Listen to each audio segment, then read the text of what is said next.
Hello everyone, it's me Angeli Lianto. Let's make a video of me doing exercise for my pat pizza. Let's go! Kuyugi ko ninyo. Nanglakaw na day mi ani kuyog sa akong uyab kay akong plano mag-exercise ko sa Plaza Independencia since among boarding house kay gamay ra og space. Kaning mga orasa gagamit na migpayong kay dili man day tantong init ang Cebu. Kanang tama-tama lang jud nga ma-heat stroke ka ba. Naguwat na day mig jeep anri sa iskina sa Pasil kay lisod pod og lako nato padulong ang plaza nga kainit dako layo pa jud. Ug sa wala magdugay nakasakay na jud mi og jeep. Yehey! Mauday ning naong sa akong kauban hala kabatig naong same rami.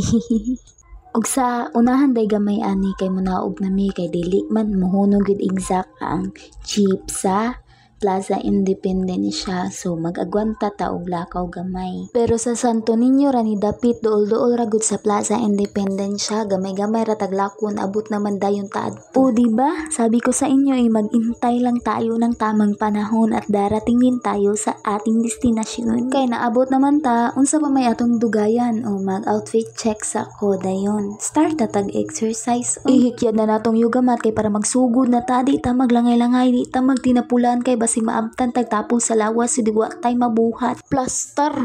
So these are the stabilization skills. First, the dead bag series. Base akong gibuhat dira after na ko gikyad sa yoga mat kay nihigda ko pa straight tapos akong duha ka kamot kay sa isig kilid ako sanggi butang pa straight tapos ang isa ka tiil imo na isa-isa and then sa pika sad iguman na sa isa imo na sa di pa isa-isa 10 times na siya duha and then voila human na. 3 kay exercises di ay ni akong gibuhat for the dead bag series. Auto ang una dayon mauni ang ikaduha. So sa second exercise kay akong gibuhat dira nilingkod kog pahigda and then ang duha nako katiil ako nang gipuli-pulihan og pa straight. This exercise akong gibuhat ani nag-count ra kog 20 and then that's it human na. And for our third exercise kay mura tag nag-sit on the air ana pero pahigda. So akong gibuhat dira kay both of our leg and arm kay ato nang ipa straight after nag-sitting on the air then count tag 10 gihapon. After sa left, right side dayon ta.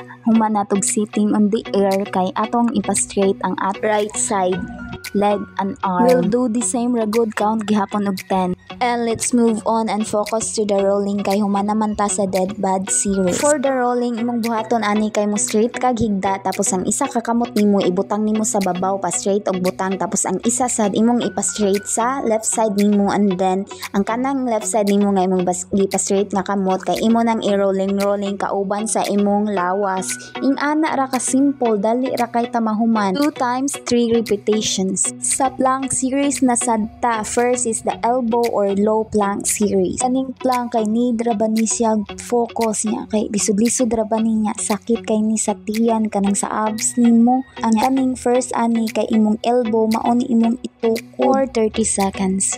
Sa full plank na sadta imong buhaton ani kay magtukod ka gamit imong duha ka kamot niya imong tiil kay imo gihapon itukod kanang murag ga push up ka ba pero pabarog ambot ani unsa ni pormaha basta ing ana 30 seconds gihapon. And for the last is the side plank mauning kinalasan sa plank series. Imong buhaton ani sa side plank from the word itself side plank kay magpagilid ka magplank side view.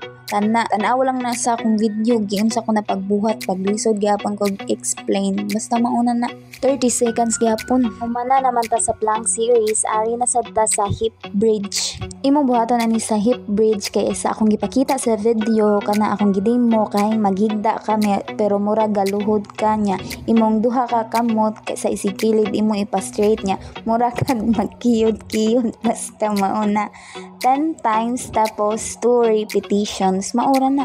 Ari na sad ta sa press up. Sa press up, murag gihapon ig push up, ang murag same ra mangguro ni sila. Ang nakaapan lang ani kay kaning sa press up kay gatukod imong duha ka knees tapos imong duha ka kamot sa may uhan nimo imo na i-press then kana murag ra gihapon push up nga na 10 times gihapon and 2 repetitions. Bird dog na sad ta dali-dali unta ni kay para mahuman ta oy. Kaning bird dog exercise kay magtukod ka nya magluhod tapos kabantay mo ng bird dog kanang dog na maglupad-lupad lang naon sa akong gibuhat dira maglisod kog explain 10 times gihapon and 2 repetitions. And for the last one, the downward dog na sad ta. Finally, last na ni human na ta. Sa downward dog, imong buhaton imo simong lawas kay magporma kag buntod kanang mountain ba or volcanoes da, depende nimo bulkang mayon ba or kulit hills. Nya imong duha ka tiil, imo nang puli-pulihag isa dayon pahuway na sad ka pareha ng butan nga iro ba kana na balik na sad og paisa-isa sa imong duha ka tiil. Ana ra gid downward dog kay 4 times pero 2 repetitions. Ana ra gid ka simple sayon ra gid ang pag-exercise mang mahibulong kun nimo nganong tapulan kay kadi ka mag-exercise nga kadali radyo. Kay ako sad mahibulong sad ko sa akong kaugalingon lami gini yung pug atong duha ka ulo nga kasayon ra gid. Sige na oy, bye bye. Thank you for watching. Kahangak